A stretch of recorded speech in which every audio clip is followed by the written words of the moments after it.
Welcome to Luca and Miguel. Enjoy the video. In this video, I will show how to make a delicious croissant sandwich platter.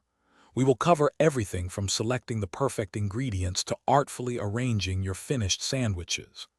This guide will help you create an impressive and customizable spread for any gathering. Get ready to transform simple ingredients into a delightful culinary experience that your guests will absolutely love and remember. For the best platter, select medium-sized buttery croissants about 4 to 5 inches long. Aim for 3 to 4 different deli meats, perhaps 8 ounces of each, like thinly sliced turkey, ham, and roast beef. Include 2 to 3 cheese varieties such as cheddar, Swiss, and provolone cut into thin slices. Don't forget fresh, crisp vegetables like lettuce, tomatoes, and cucumbers for added crunch and color. To assemble, gently slice each croissant horizontally, ensuring one side remains connected.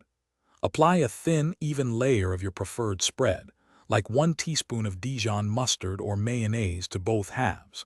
Next, layer 1 to 2 slices of deli meat, approximately 1 ounce, followed by 1 slice of cheese.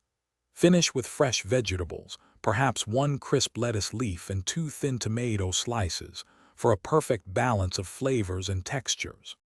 For an inviting presentation, arrange your assembled croissant sandwiches neatly on a large platter, perhaps 18 by 12 inches, or a rustic wooden board. Fill any gaps with colorful garnishes like fresh parsley sprigs, a handful of olives, or small fruit skewers.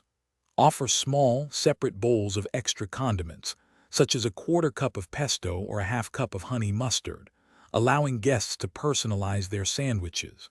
Serve promptly for optimal freshness. Thanks for watching and please subscribe.